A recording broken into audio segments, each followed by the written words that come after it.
عزتمند مسلمانانو په روژه کې چې څنګه مسلمان د خوراک او څښاک او خواهشاتو جما و غیره نه ځان ساتي، دغسې د هر مسلمان دپاره دا پکار ده چې د هر قسمه ګناهونو نه ځان وساتي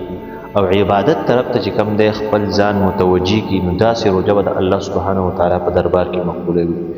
د روژې ډېر آداب علماو ذکر کړي دي او ډېر په تفصیل سره په هغه بحث کړی دی، خو مختصرا زه تاسو ته یو شپږ آداب د روژې درښیم چې په هغې باندې تاسو عمل وکړئ، نو انشاءالله ستاسو روژه به د الله سبحانه وتعالی په در کې قبولوي. اول نمبر د مسلمان دپاره دا خبره ډېره زیاته ضروري ده چې هغه د خپل نظر حفاظت وکړي. چې کومو ځایونه په شریعت کې حرام شوي دي، الله سبحانه وتعالی هغه حرام ګرځولي دي، نو هغه ځایونو ته چې کوم دی نه کتل او د خپل نظر حفاظت کول، ځکه چې دا نظر دا د شیطان د غشونه یو غشی دی، د دې استعمال به چې کوم دی په ډېره صحیح طریقه باندې کوي او ډېر په کنټرول کې به چې کوم دی خپل نظر په عام معمول کې په صحیح طریقه استعمالوي، خو په رمضان مبارک کې به خاص کر په صحیح طریقه باندې استعمالوي چې ستا د روژې صحت ته په هغې د روژې صحت ته نقصان ونه رسي، نو خپل نظر به چې کوم دی هغه په صحیح ځایونو کې استعمالوي، بدو ځایونو ته ورته نه ګورئ، لکه پردو زنانو ته به نه ګورئ، د دې نه به چې کوم دی خپل نظر محفوظه ساتي. خاص کر د موبایل په استعمال کې چې نن سبا مسلمانان د موبایل ډېر زیات استعمال کوي. رمضان مبارک کې د موبایل استعمال کمول دي، خو که بیا هم یو مسلمان موبایل استعمالوي نو په هغه ځایونو ته نه ورتل چې هلته دا خطره ډېره زیات دی چې ستا نظر غلط استعمال شي. نو اول نمبر چې کوم دی مسلمان له دا پکار چې هغه عزتمندو د نظر حفاظت مونږ او تاسو مونږ او تاسو نظر چې کوم دی هغه په حفاظت کې استعمالیږي. او دویم نمبر ادب د ژبې حفاظت ډېر کوئ عزتمندو، خپله ژبه چې کوم دی دا په کنټرول کې ساتئ، د هر قسمه دروغ ویلو نه،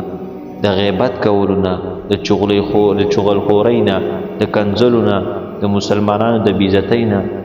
خپل ځان محفوظ ساتئ او د دې ګناهونو چې کوم دی خپل ځان لرې ساتئ، دا به زما او ستا لپاره د دنیا او د آخرت خیر وي. نو د ژبې حفاظت چې کوم دی دا ډېر زیات ضروري دی عزتمند، د خپلې ژبې چې کوم دی دا موږ په حفاظت استعمال کړو. یو مسلمان رور غیبت پې ونه کړو، چاته پې جغلي ونه کړو، چاته کنځل ونه کړو په دې روژه کې. د خپل ژبې حفاظت چې کوم دا په ډېر صحیح طریقه باندې استعمالول، په صحیح طریقه دا چې الله سبحانه وتعالی ذکر اذکار کول. نبی علیه الصلاة والسلام په حدیث کې فرمایي چې په رمضان کې چې کوم دی یو څو کارونه چې کوم دی هغه ډېر زیات سیوا کوي، لکه لا اله الا الله چې کوم دی دا ډېر وایي، بل استغفار چې کوم دی دا ډېر زیات وایي. نو دغلته دا د ژبې صحیح استعمال دی چې دا زموږ او تاسې ژبه په دې الله سبحانه وتعالی په ذکر کې چې کوم دی دا استعمال شي، د الله تعالی په ذکر کې د ما او ستا ژبه چې کوم دی دا 24 غنټې مصروفه وي. که موږ څه کار کوو، که موږ هسې ناست یو، که په لارې روان یو، که په ګاډي کې یو، که په هر څه کې خو چې موږ د الله سبحانه وتعالی ذکر کوو په ژبه باندې، نو زموږ ژبه به چې کوم دی د غلط استعمال نه چې کوم دی هغه محفوظه وي. دریم نمبر چې کوم دی د خپلو غوږونو حفاظت کول. باید چې موږ او تاسو په غوږونو باندې داسې څه واورو چې هغه د شریعت په حدودو کې دننه وي، داسې څه موږ وانه ورو چې هغه شریعت د هغې نه موږ او تاسو عزتمندو الله سبحانه وتعالی منع کړي وي. کومو کارونه چې موږ الله سبحانه وتعالی منع کړي وي هغه چې کوم دی موږ په دې روژه کې په عام ورځو کې په روژه کې خاص کر چې هغه ما ورته ونه وي، د ما او ستا روژې صحت ته چې کوم دی په هغې باندې نقصان ونه رسي، نو هغې نه ځان ساتل. سندرې وغیره اورېدل یا پردی غیبت اورېدل یا نور یو بېهوده فالتو مجلسونو کې چې ناسته پاسته انسان کېږي هلته فالتو خبرې د دې نه چې کوم دی انسان ځان لرې وساتي. عزتمندو د دې نه خپل نفسونه چې کوم دی لرې وساتو، خپل غوږونه چې کوم دی په حفاظت کې استعمال کړو. باید چې د قرآن تلاوت واورو، مولوي صاحب په جومات کې درس کوي، ترجمه کوي، تفسیر کوي، لاړ شو هغې ته کښېنو. ځانه چې کوم دی په موبایل کې د قرآن تفسیر را دغه کړو، یو بل څه ښه بیان د روژې په موضوع په باره باندې، یو بل څه موضوع باندې هغه ځانه واورو. په دې سره به زما او ستا غوږونه چې کوم دی هغه هم په صحیح طریقه باندې استعمالېږي. نو د غوږونو حفاظت کول چې په دې باندې هغه څه مو تا وانه ورو چې په هغې باندې یو د روژې صحت ته نقصان نه شي، بل الله سبحانه وتعالی هغه منع کړي وي. او څلورم نمبر د باقي د وجود ټول اندامونه چې کوم دی هغه په حفاظت کې استعمالول. د سترګې او د ژبې د غوږونو نه علاوه د باقي چې کوم بدن دی نو دا په دې باندې چې کوم دی د دې حفاظت کول، په دې باندې داسې کارونه کول چې هغه شریعت زما او ستا لپاره حلال کړي، لکه په لاسونو باندې په چا باندې موږ ظلم ونه کړو، دا چې کوم دی د لاس غلط استعمال چې ما او تا په چا باندې ظلم وکړو، د دې نه چې کوم دی ما او تا ځان په حفاظت کې وساتو، په خپو باندې چې د ګناه مجلس ته ورنشو، په خېټه کې چې کوم دی ما او تا حرام وانه چو، د زنا نه چې کوم دی ځان وساتو، په دې کارونه په هر وخت ځان ساتل پکار دي په رمضان مبارک کې خاص کر او ښه استعمال وکړو په لاسونو باندې قرآن شریف راوالو د هغې پاڼې پرې واړو تلاوت د قرآن مجید وکړو په خپو باندې چې کوم دی جومات ته لاړ شو هلته چې کوم دی په جومات ته پې ځان ورسو په تراوو کې پې ودرېږو د الله سبحانه وتعالی په عبادت کې ودرېږو نو زما او ستا دا زندګي به الله سبحانه وتعالی قیمتي کړي زمونږ دا وجود به چې کوم دی الله سبحانه وتعالی چې کوم دی دا به برکتي کړي زما او ستا ټول اندامونه هغه د الله سبحانه وتعالی د رضا لپاره استعمالي او په دې نیت باندې چې دا اندامونه مال الله راکړي دي دا بس د الله د رضا لپاره چې کوم دی د الله تعالی د دین نه قربانوو دا په هغه کې چې کوم دی قربان شي د الله د دین لپاره د وجود ټول اندامونه چې کوم دی دا ما ورته په دې روژه کې وقف کړو او پنځم نمبر د ډېر زیات خوراک نه چې کوم دی ځان ساتل پکار دي ځکه چې که ما ورته په روژه ماتي کې ډېر زیات خوراک وکړو او دومره خوراک وکړو چې بیا ما ورته په تراویحو کې نشو ودرېدی هلته په قرآن ختم کېږي یا عامې تراویح نو په هغې کې بیا ما ورته نشو ودرېدی پنډی هم بیا دړ کړي ځکه چې موږ خوراک چې کوم دی هغه ډېر زیات کړی نو په روژه مات کې هم د خوراک نه ځان ساتل په پېشمالي کې هم د ډېر زیات خوراک نه ځان ساتل چې د سهار لمونځ ته بیا سړی نشي تللی او باقي ورځې هم چې کوم دی بیا صحت خراب وي نو نارمل خوراک کول دومره خوراک کول چې هغه ستا د صحت دپاره برابر وي ځکه ډېر زیات خوراک دا هم صحت ته نقصاني دی او شپږم نمبر د قبلېدو امید ساتل چې زه دا روژه نیسمه دا عبادتونه کومه د دې د الله سبحانه وتعالی نه د قبولیت هغه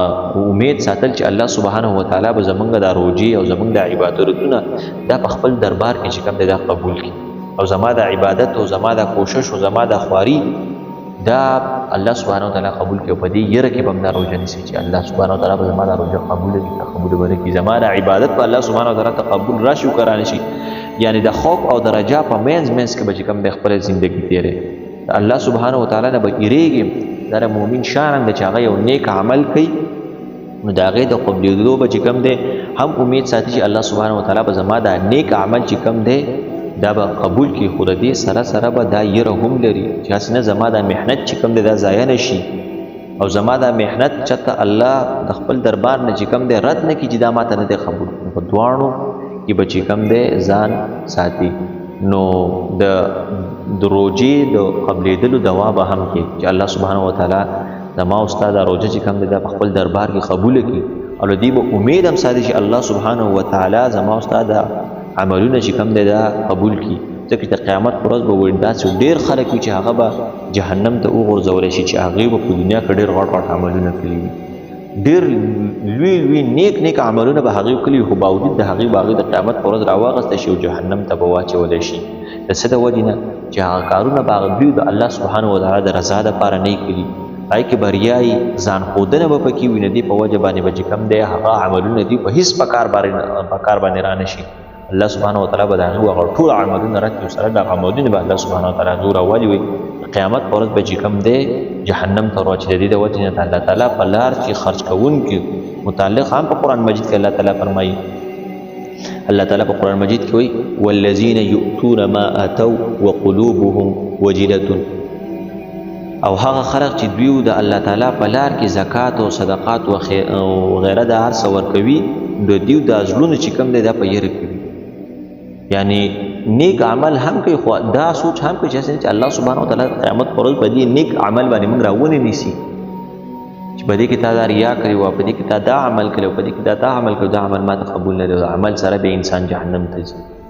نو امید به هم ساتي د الله سبحانه وتعالی نه چې زه دا روژه نیسم زه را صدقه ورکوم زه دا لمونځ کوم زه د قرآن مجید د تلاوت کوم زه دا ذکر اذکار کوم زه چاته قرآن ښیم زه چاته سپاره ښیم د دې به چې کوم دی د قبلېدو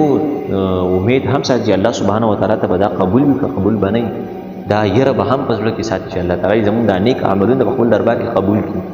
مونږ چې څومره نیک عملونه کوو هغې ټول الله سبحانه وتعالی په خپل دربار کې قبول کړي او دا یره به هم ساتي چې قبول به شي که قبول به نه شي ځکه دا د مؤمن شان دی چې هغه کله یو نیک عمل وکړي نو دا به چې کوم دی د خوف او د رجا په منځ کې وي دواړه به چې کوم دی د په زړه کې وي د الله سبحانه وتعالی نه به د بیا یره وي د په زړه کې به چې کوم دی بیا ریاکاري نه راځي ریاکاري نه دي الله سبحانه وتعالی موږ تاسو ته حفاظت رانصیب کړي دا ټول عملونه تباه کړي ریاکاري الله سبحانه وتعالی دې موږ تاسو ته په دې آداب باندې د عمل کولو توفیق راکړي په دې آداب باندې چې کوم دی ما تعالی ډېر خصوصي توجه پکار ده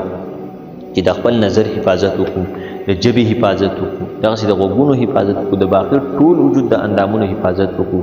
او د ډېر خوراکونو نه ځان وساتو او د قبلېدلو د دې ټولو عملونو د قبلېدلو امید د الله سبحانه وتعالی نه وساتو. الله سبحانه وتعالی دې په خبرو باندې عمل کول توفیق راکړي. وصلی الله تعالی علی خیر خلقه محمد وآله وصحبه اجمعین برحمته یا ارحم الراحمین.